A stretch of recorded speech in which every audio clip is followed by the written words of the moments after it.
Selamat pagi Bapak Ibu Saudara sekalian, sebelum kita akan bersama-sama membaca dan merenungkan Alkitab, mari kita kembali berdoa mohon pertolongan Tuhan.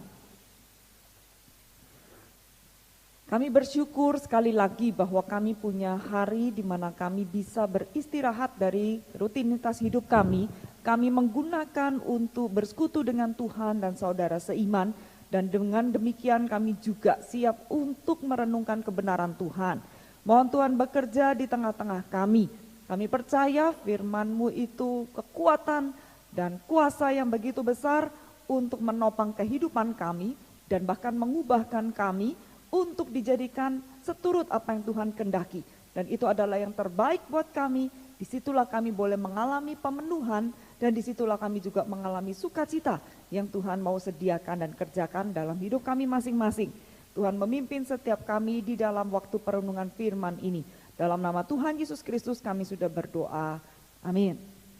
Bapak Ibu Saudara sekalian, sebagaimana tema yang sudah diberikan kepada saya, yaitu waspada segala ketamakan, kita akan membaca firman Tuhan dari Lukas, Injil Lukas, pasal 12 ayat 13 hingga ayat yang ke-21.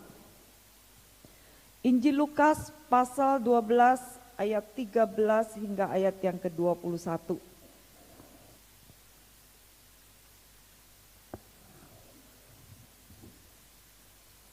Injil Lukas pasal yang ke-12 ayat 13 hingga ayat yang ke-21. Saya akan membacakan buat kita sekalian, Bapak Ibu Saudara sekalian. Saya membaca dari Alkitab Terjemahan Baru yang kedua dan hanya ada beberapa perbedaan sedikit, tidak mempengaruhi makna secara keseluruhan. Lukas pasal 12 ayat 13 hingga ayat yang ke-21, perikop ini diberi judul orang kaya yang bodoh. Ini adalah sebuah perumpamaan yang disampaikan Tuhan Yesus. Konteksnya adalah demikian. Seorang dari orang banyak itu berkata kepada Yesus, "Guru, katakanlah kepada saudaraku supaya ia berbagi warisan dengan aku." Namun Yesus berkata kepadanya, "Saudara, siapakah yang telah mengangkat aku menjadi hakim atau penengah atas kamu?" Kata Yesus kepada mereka, "Berjaga-jagalah dan waspadalah terhadap segala ketamakan, sebab walaupun seorang berlimpah-limpah hartanya, hidupnya tidaklah berasal dari kekayaannya itu." Lalu Yesus menyampaikan kepada mereka suatu perumpamaan. Ada orang kaya, tanahnya berlimpah-limpah hasilnya. Ia bertanya dalam hatinya, "Apakah yang harus aku perbuat? Sebab aku tidak mempunyai tempat di mana aku dapat menyimpan hasil tanahku." Lalu katanya, "Inilah yang akan aku perbuat. Aku akan merombak lumbung-lumbungku dan aku akan mendirikan yang lebih besar dan aku akan menyimpan di dalamnya semua gandum dan harta bendaku. Sesudah itu aku akan berkata kepada jiwaku, jiwaku, engkau memiliki banyak harta tertimbun untuk bertahun-tahun lamanya. Beristirahatlah, makanlah, minumlah dan bersenang-senanglah." Tetapi Allah berfirman kepadanya, "Hai engkau orang bodoh, pada malam ini juga jiwamu akan diambil darimu. Dan apa yang telah kau sediakan, untuk siapakah itu nanti?" Demikianlah jadinya dengan orang yang mengumpulkan harta bagi dirinya sendiri, tetapi tidak kaya di hadapan Allah. Sampai di sini pembacaan firman Tuhan. Bapak, Ibu, dan saudara sekalian, mungkin kita pernah mendengar dua kalimat ini dan mungkin kita juga setuju dengan kalimat ini, tetapi ini menjadi bagian yang mendasari atau membuat kita berpikir mengenai tema waspada segala ketamakan. Kalimat pertama, uang bukan segala-galanya. Setuju Bapak Ibu? Ya, setuju ya, tentunya kita sebagai orang Kristen tahu, kita baru nyanyi Yesus segala-galanya ya. Jadi udah pasti bukan uang segala-galanya, Yesus segala-galanya bagiku. Lalu ada kalimat berikutnya, segalanya perlu uang. Gimana Bapak Ibu? Nah kalimat ini nih saya ngobrol sama seorang driver taksi ya, jadi saya ketawa ya.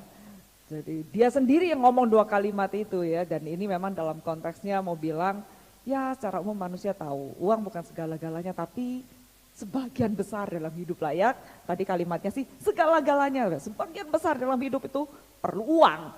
Jadi intinya mau bilang, ya meskipun uang bukan segala-galanya, tapi kayaknya ya butuhlah tetap dengan uang itu ya. Nah, Bapak, Ibu, dan Saudara sekalian, ini sebetulnya sebuah kebenaran, kalimat ini ya tadi ya, atau ini bicara mengenai cara berpikir atau konsep seseorang yang bisa diubah. Nah Bapak, Ibu, Saudara sekalian, apakah uang dan juga mungkin terkait dengan harta itu menjadi jawaban yang membuat kehidupan akan lebih baik? Saudara sekalian, tentu kita sebagai orang Kristen sebenarnya sudah tahu jawabannya, bahwa tidak selalu dan bukanlah uang itu menjadi pengukur untuk segala sesuatu. Nah saya menambahkan dengan kalimat-kalimat yang ditulis atau diucapkan oleh para pemikir dan para teolog Kristen yang mau memberikan kepada kita wawasan bagaimana kita bisa memahami secara tepat mengenai uang dan juga nantinya tentu tentang ketamakan. Seorang penulis bernama Ralph Winter menulis begini, masyarakat yang belum berkembang atau maksudnya negara-negara yang sulit itu menderita serangkaian penyakit, misalnya kurang gizi, radang paru-paru atau TBC, tipes, kolera, penyakit-penyakit seperti demikian. Tetapi dia membandingkan dengan negara yang maju atau misalnya seperti Amerika yang makmur juga menemukan penyakit yang berbeda, yaitu obesitas atau kelebihan berat badan, jantung, stroke, kanker yang sifatnya itu adalah sesuatu yang muncul dari kelebihan sesuatu, bukan karena kurang sesuatu ya, kelebihan sesuatu. Bahkan kemudian juga merembet ke dalam orang-orang yang mempunyai kondisi keterikatan kepada alkohol, perceraian, pembunuhan, yang itu berarti kelebihan sesuatu. Karena ada sesuatu yang kemudian membuat mereka jadinya berkembang demikian. Karena entah bagaimana justru kondisi-kondisi hidup yang buruk itu seakan-akan meluas di negara-negara yang makmur ketimbang negara-negara yang sulit. Boleh dikatakan negara makmur tidak lebih baik dari negara miskin. Atau boleh dikatakan berarti uang bukanlah yang menyelesaikan segala masalah kehidupan.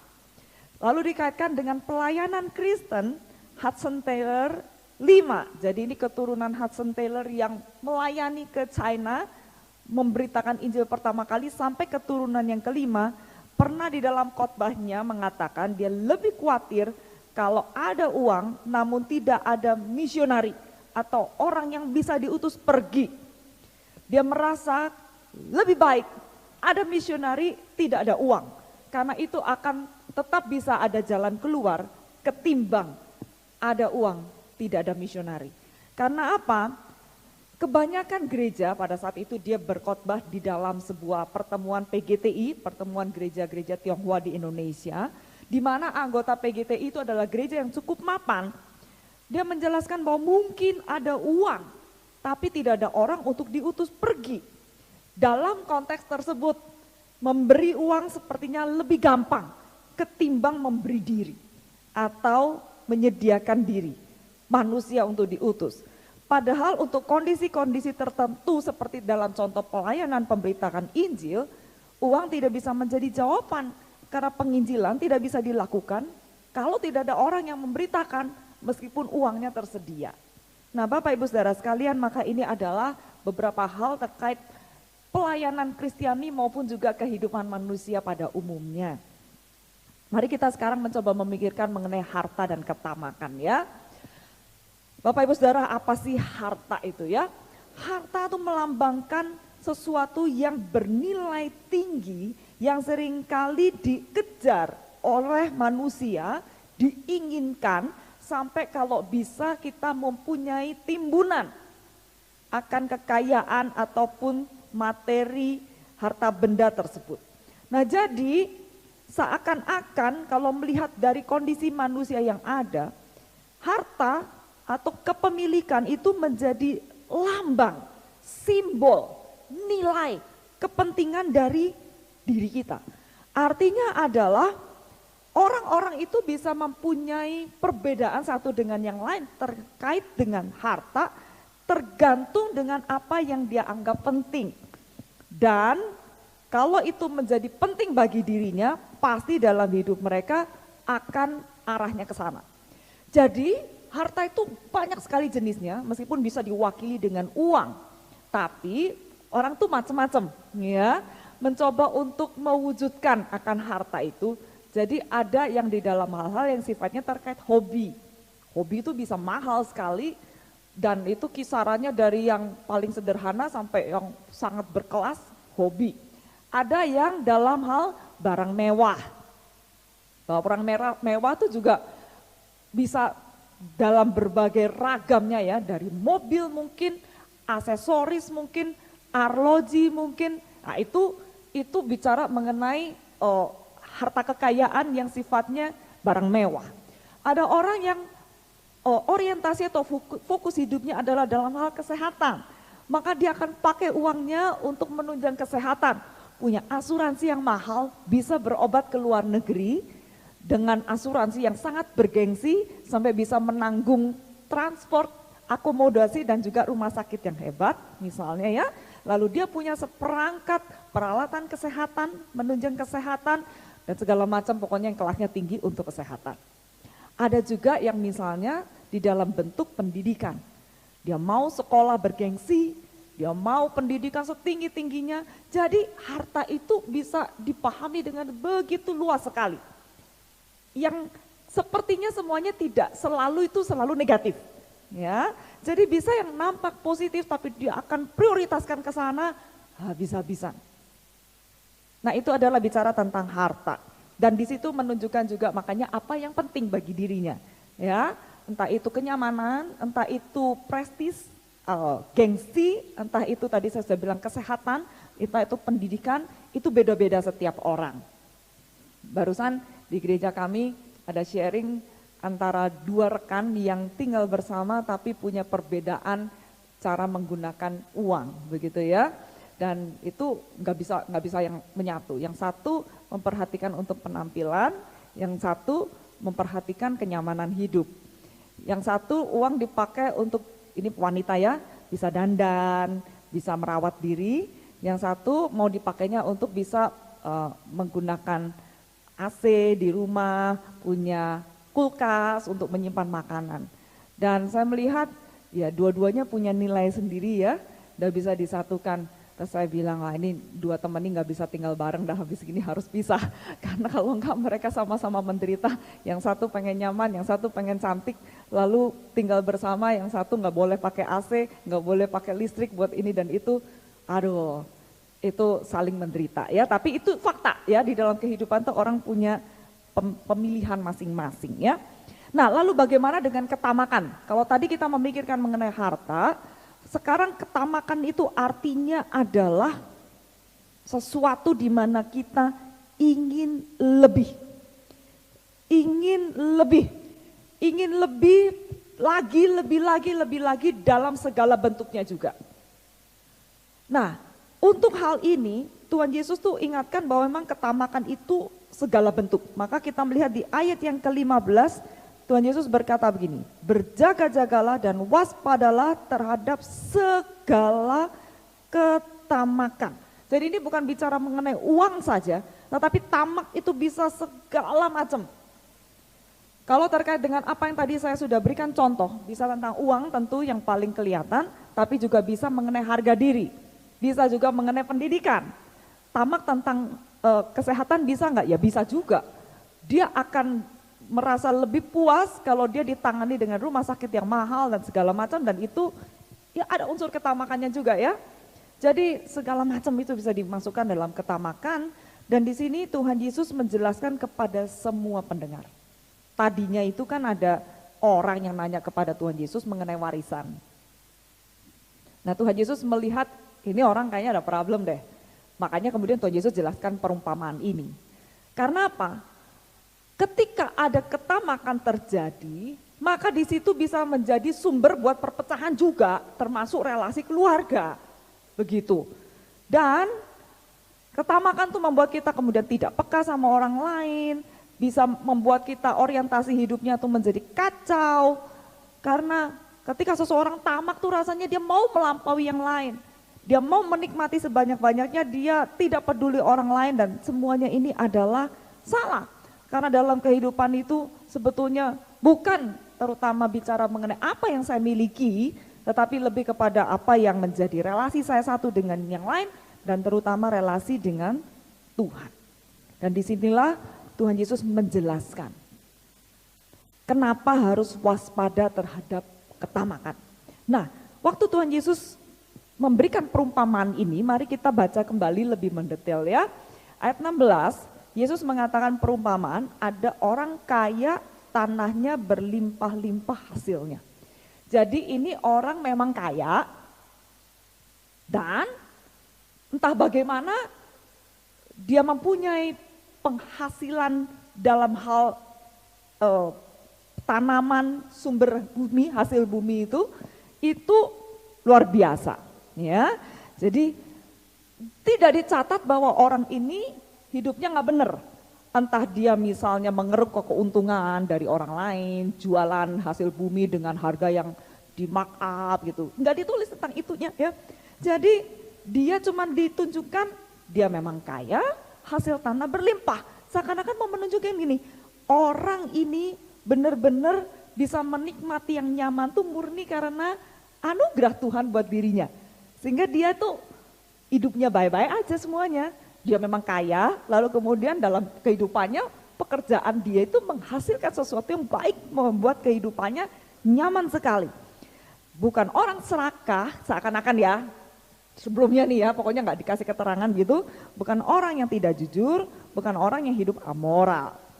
Nah tapi sekarang dia punya dilema, ketika dia diberkati dengan kelimpahan hidup tersebut, sekarang dia merasa berkat Tuhan yang dia miliki itu bisa membawa dia ke dalam pergumulan. Pergumulannya apa? Nah, dia harus mengelola kan. Karena ditulis di dalam Alkitab itu, dia gak bisa nyimpen hasil tanahnya saking banyaknya. Saya katakan pakai pergumulan. Pergumulan karena apa? Lah habis itu membuat dia jadinya ngawur, begitu kan.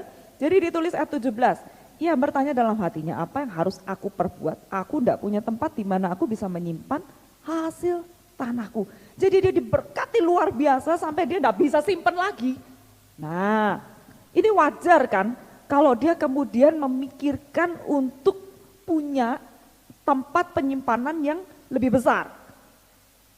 Supaya dia tidak kehilangan hasilnya yang bagus itu, hasil tanahnya yang bagus. Maka begitulah dia kemudian membangun lumbung yang lebih besar untuk menampung semuanya. Nah disinilah kemudian baru muncul masalah gitu ya. Tuhan Yesus itu bukannya tidak suka orang itu mempunyai kepemilikan, tetapi dia mau menjelaskan jangan seseorang itu didominasi oleh kepemilikannya itu, lalu kemudian akhirnya harta yang dia miliki atau segala berkat yang dia miliki justru menjadi penghalang bagi kehidupannya. Karena apa? Akhirnya orang kaya ini beralih, bukannya dia bersyukur dan menikmati semuanya itu sebagai anugerah dari Tuhan, tetapi pemberian anugerah dari Allah itu justru membuat dia fokus hanya kepada dirinya dan dia kehilangan Allah. Jadi kecenderungan yang terjadi adalah dia menikmati harta, dia menikmati berkat Allah, tapi Allahnya itu hilang. Kita bisa menyimpulkan hal ini dari mana? Nah, jadi Bapak Ibu Saudara sekalian, pembelajaran yang kita bisa lihat adalah pertama, ini masalah fokus atau arah atau orientasi dari hati atau hidup seseorang. Di ayat yang ke-17, dia mengatakan begini, apa yang harus aku perbuat? Aku tidak punya tempat di mana aku menyimpan hasil tanahku. Ya, Lalu kemudian ayat 18 dia berkata, aku akan merombak lumbungku. Gitu ya. Lalu kalimat selanjutnya, aku akan menyimpan di dalamnya semua gandum dan harta bendaku. Gitu. Lalu ayat 19, aku berkata kepada jiwaku, jiwaku. Penafsir mengatakan nih, ku, maka semua itu berarti dia berpusat pada dirinya. Dia tidak bisa lihat lagi bahwa ini adalah anugerah dari Tuhan untuk aku kelola. Maka gandum ini gandum Tuhan untuk aku kelola, gitu ya. Kalau saya membangun lumbung, maka itu juga untuk mengelola supaya gandumku yang dari Tuhan itu gitu ya, itu bisa disimpan dan kemudian bisa digunakan dengan lebih baik untuk kepentingan apa-apa gitu ya. Nah, dia enggak kepikir sama sekali. Dia cuma pikir kuku dan terakhir adalah jiwaku. Engkau habis ini bisa apa? Istirahat, makan minum, bersenang-senanglah. Semua. Nah, Bapak Ibu Saudara sekalian, jadi disinilah kemudian yang mau ditunjukkan oleh Yesus mengenai bagaimana seseorang bisa punya fokus, arah hidup, orientasi, bahkan pengabdian hanya kepada dirinya saja. Dan tidak ada pemikiran, aku lihat orang yang mungkin butuh untuk ku beri sesuatu, gitu. Kepada orang yang aku bisa berbagi dan sebagainya ya. Nah, maka di sini mulai nih Tuhan Yesus menunjukkan bahwa orang ini kehilangan Allah karena dia fokus kepada dirinya sendiri. Maka hal yang kita bisa pelajari selain bicara mengenai masalah dan orientasi seseorang itu seharusnya bukan kepada diri sendiri, ini akan diikuti bahwa harus ada pemahaman segala sesuatu itu milik Allah dan dipertanggungjawabkan kepada Allah. Begitu ya. Bahwa segala sesuatu adalah milik Allah dan perlu dipertanggungjawabkan kepada Allah. Pada saat sekarang dia merasa dia bisa menikmati semuanya itu yang sebetulnya ya berkat Allah dan mungkin ada campur tangan dari jerilalah dia. Dia berpikir dia bisa menikmati semuanya itu untuk kesenangannya sendiri. Di saat seperti itulah Tuhan bilang apa? Engkau bodoh. Ya, ayat selanjutnya ayat 20. Hai engkau orang bodoh. Pada malam ini juga jiwamu akan diambil darimu dan apa yang telah kau sediakan untuk siapakah itu nanti? Kalimat ini sebenarnya mau bilang begini. Untuk siapa itu nanti? Yang pasti bukan buat kamu, gitu ya. Karena apa? Ini hartanya ada, kamunya yang enggak ada. Karena apa? Malam ini jiwamu diambil.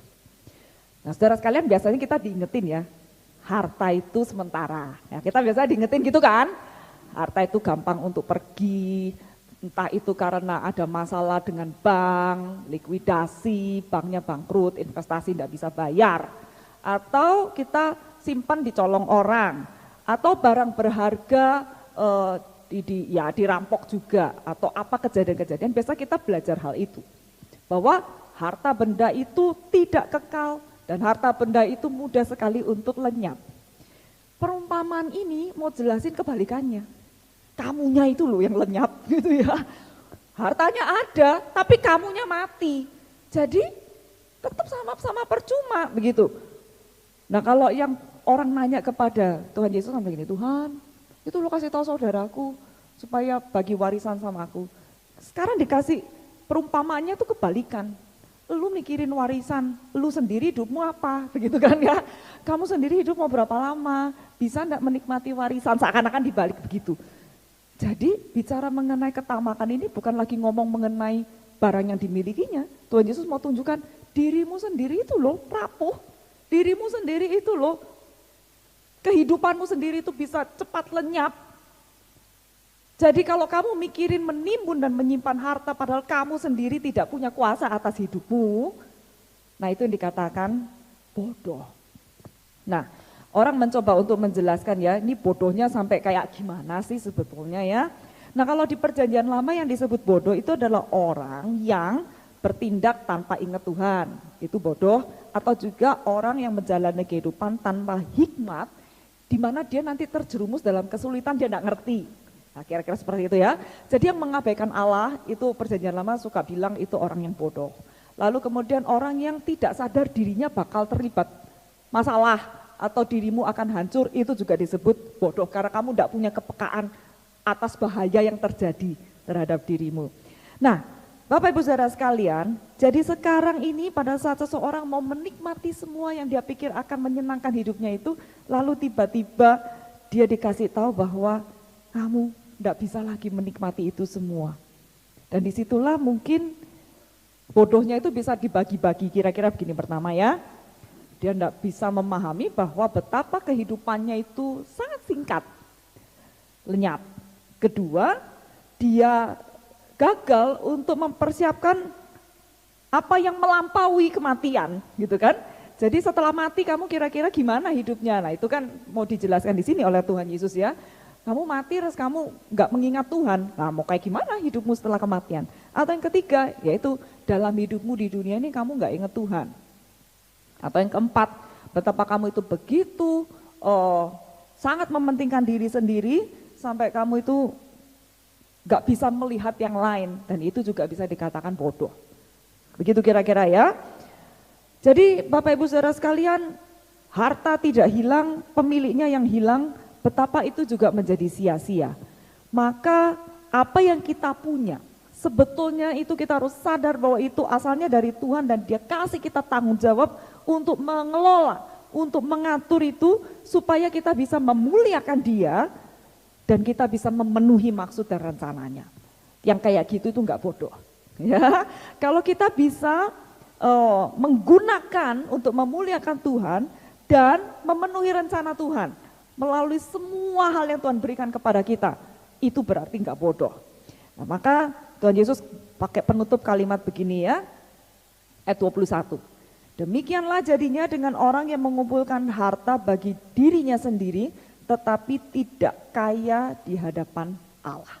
Berarti masalahnya sekarang, saya harus paham apa artinya kaya di hadapan Allah. Nah, sekali lagi Bapak Ibu Saudara sekalian, perumpamaan ini bukan bermaksud menegur orang yang punya kemampuan untuk mengelola harta, kekayaan, dan anugerah Tuhan lainnya, bukan itu. Tetapi justru ketika seseorang diberikan anugerah oleh Tuhan, entah itu harta, kekayaan, dan berkat-berkat yang lain, tetapi itu arahnya, tujuannya hanya kepada diri sendiri. Nah itu yang masalah, dan itu yang masuk ke dalam kategori ketamakan, yaitu untuk diri sendiri, dan dengan demikian dia tidak pernah puas, tidak pernah puas, tidak pernah puas. Sementara kalau bicara mengenai apa itu kaya di hadapan Allah, berarti kita harus tahu apa yang menjadi nilai Allah terhadap materi dan berkat yang Allah berikan kepada kita ya. Dan dengan demikian kita juga berpikir lebih panjang dari sekedar kehidupan di dunia, karena hidup kita tidak berhenti di dunia ini saja. Kita ada kehidupan setelah kita mati, dan apakah di dalam kehidupan setelah mati itu kita juga punya sesuatu yang kita bisa pertahankan. Selain harta kekayaan dan berkat Tuhan untuk di dunia ini. Maka Bapak Ibu Saudara sekalian, orang yang mengumpulkan, dikatakan Alkitab itu harta sorgawi, itu adalah mereka yang melakukan apa yang Allah inginkan melalui hal-hal yang benar di bumi.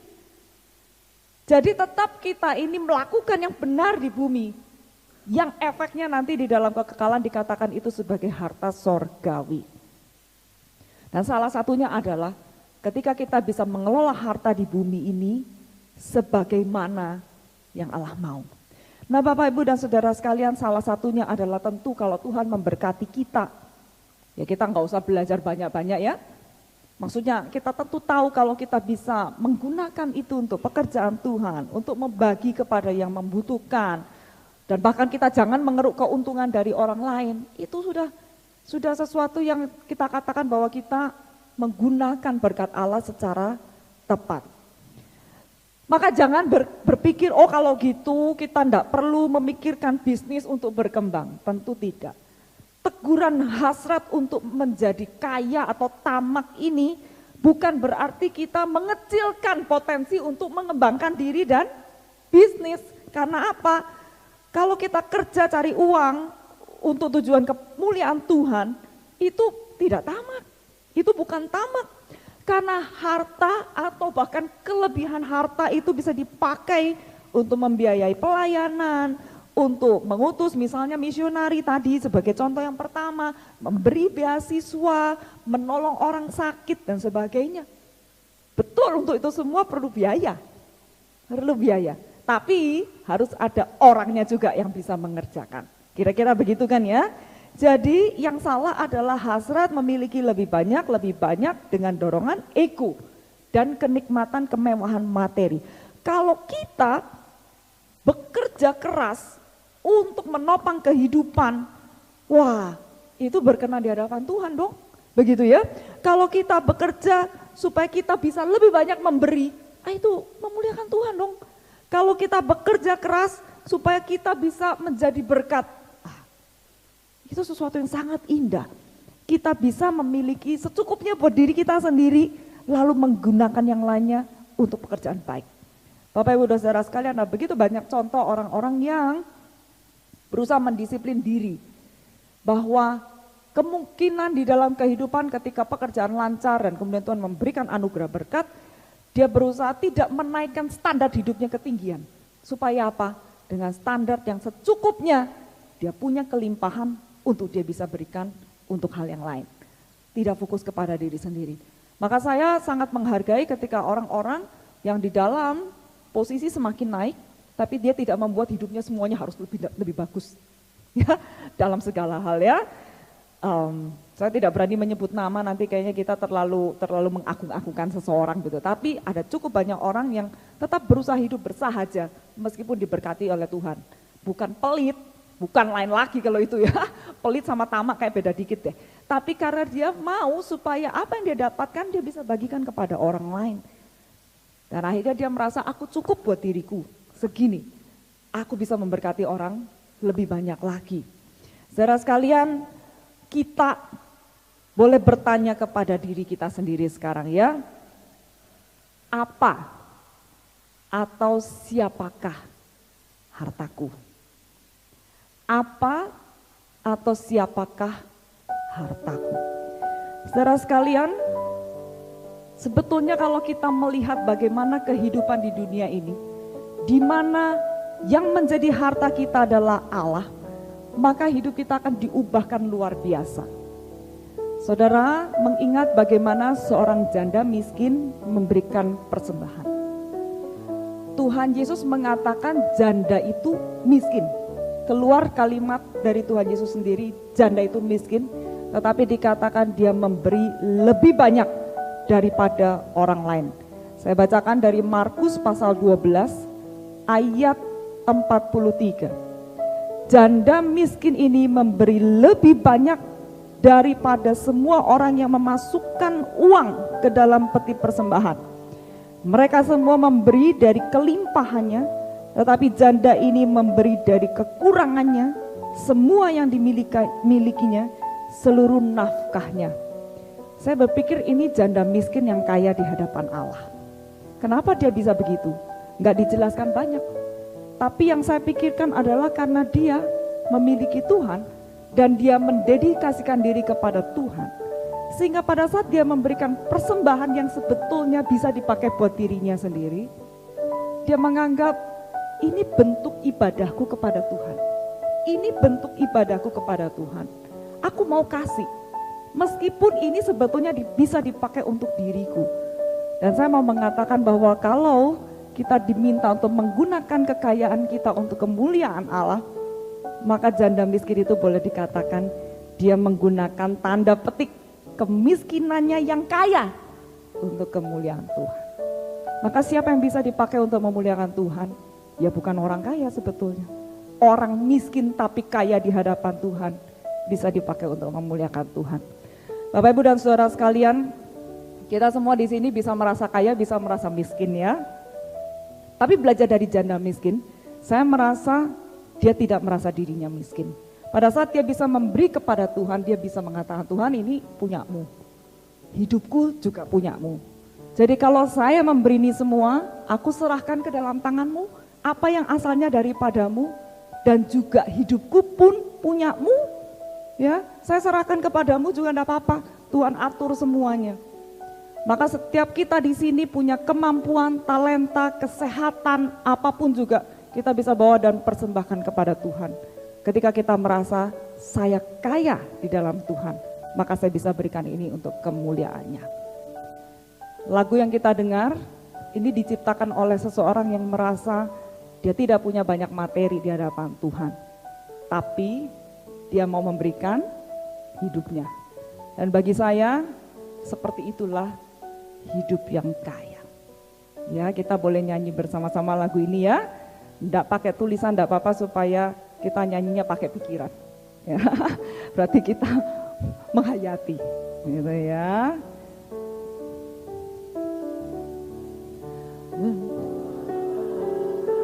Langsung refrennya. Persembahanku. Segenap hidupku, jiwa dan ragaku, sebab tak ku miliki harta kekayaan yang tuku berarti, tuku bersembahkan. Hanya ini Tuhan persembahanku, terimalah Tuhan persembahanku.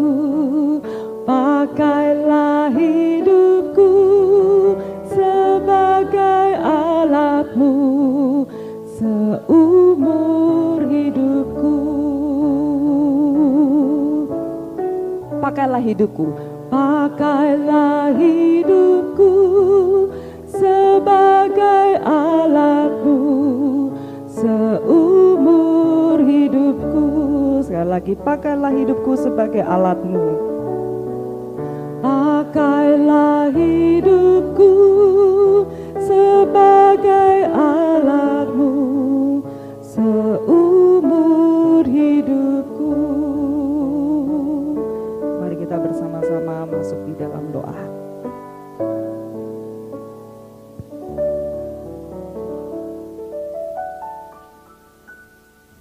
Bapa di sorga, kami pernah menilai diri kami sendiri, entah itu sebagai yang miskin atau yang kaya. Dan orang-orang di sekitar kami juga mungkin menilai diri kami termasuk kelompok miskin ataupun kaya. Tetapi hari ini kami belajar dan kami bertekad, kami ingin menjadi orang yang kaya di hadapan Tuhan.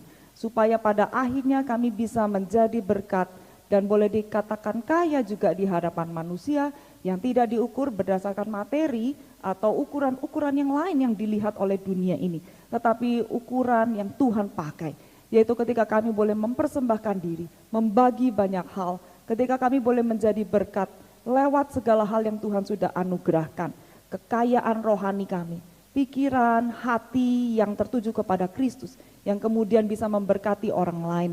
Dan bahkan juga kalau Tuhan memberikan kepada kami berkat secara materi pun, itu juga dipakai untuk kemuliaan Tuhan, mendukung pekerjaan Tuhan, dan apapun yang Tuhan mau pakai sesuai dengan kesempatan dan anugerah ketika kami bisa berbagian di dalam pekerjaan Tuhan di dunia ini. Kami rindu dengan demikian kami didapati Tuhan, kami menyimpan harta sorgawi, bukan karena kami tamak, tetapi karena kami mencintai dan mengasihi Tuhan, karena kami sendiri sudah dimiliki oleh-Mu, maka Engkau juga adalah milik kami yang terutama. Kami menyerahkan jemaat GKI VTI dan setiap pelayanan di rumah Tuhan ini, biarlah Tuhan bekerja melalui kami semua. Dalam nama Tuhan Yesus Kristus kami sudah berdoa. Amin.